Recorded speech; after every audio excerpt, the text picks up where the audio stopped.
అడవి tour అయిపోవడంతో Lakshmi, Maddy ఇద్దరూ ఇంటికి చేరుకుంటారు. తాము అక్కడ పోటీలో గెలిచిన బహుమతిని లక్ష్మి పెద్దయ్యాక ఇస్తుంది. మీరిద్దరూ ఎప్పుడు ఇలా రాధాకృష్ణల్లా కలిసి ఉండాలని సూర్యనారాయణ చెప్తాడు. మీరిద్దరు కలిసి పనిచేస్తే ఎందులో అయినా విజయం సాధిస్తారని అంటాడు. ఇంతలో ప్రియంవద మ్యాడీని చూస్తూ, వీడేంటి ఇంతకుముందు ఆ ఎర్ర బస్సును చూస్తే కస్సుబుస్సుమనేవాడు, ఇప్పుడు అత్తుకొని పోతున్నాడు అనుకుంటుంది. పైగా దానికి అన్ని విషయాల్లోనూ సాయం చేస్తున్నాడని మండిపడుతుంది. డాన్స్ వేయడం, అడవికి తీసుకెళ్లడం చూస్తుంటే వీడు ఆ లక్ష్మికి దగ్గరయ్యేలా ఉన్నాడని అనుకుంటుంది. ఆయన ఎవరు ఎలా పోతే నాకెందుకులే, ముందు శ్రీలక్ష్మి దగ్గర నుంచి మా ఆయన ఎక్కడ ఉన్నాడోనని సీక్రెట్ తెలుసుకోవాలని అనుకుంటుంది ప్రియంవద. అందరూ ఎవరి గదిలోకి వాళ్ళు వెళ్ళిపోగా మ్యాడీ కూడా తను లక్ష్మికి దగ్గరవుతున్నానా అని అనుకుంటాడు.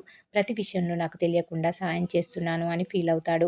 కొంపదీసి లక్ష్మి చెప్పినట్లు నిజంగానే తనపై ప్రేమ పెంచుకుంటున్నానా అని ఆలోచిస్తూ ఉంటాడు మ్యాడీ. అదే జరిగితే నా జీవితం నాశనమైనట్లేనని, రేపటి నుంచి ఇంతకు ముందు ఉన్నట్లే కఠినంగా ఉండాలని అనుకుంటూ ఉంటాడు. ఇక మరోవైపు సింధు కడుపుతో ఉన్నదనుకొని గోపి వాళ్ళ అమ్మ తనకు పాలు తీసుకుని వచ్చి ఇస్తుంది.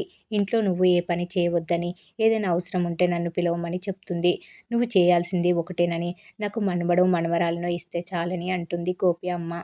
ఆమె చెప్పే మాటలకు సింధు, జాక్షికి కోపం వస్తుంటుంది.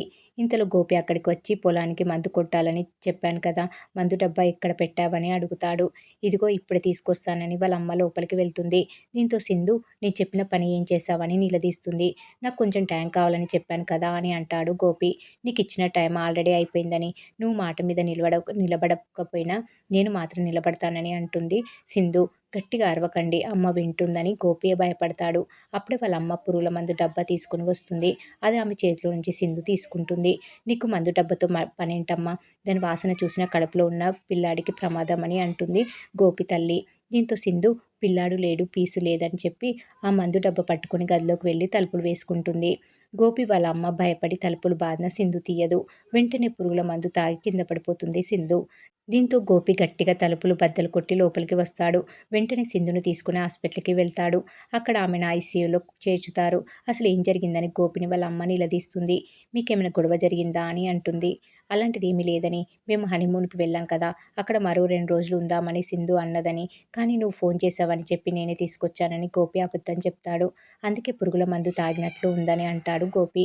ఇంత చిన్న విషయానికి పురుగుల మందు తాగుతారా అని ఏడుస్తూ ఉంటుంది. వెంటనే ఈ విషయం వాళ్ళ ఇంట్లో చెప్పమని చెప్తుంది.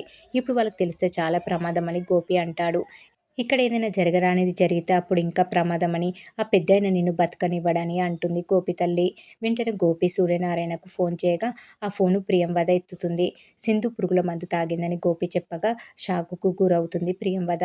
ఇప్పుడు ఈ విషయం నాన్నకి చెప్తే వెంటనే వెళ్ళి సింధు మీద గొడవ పడతాడని అనుకుంటూ ఉంటుంది.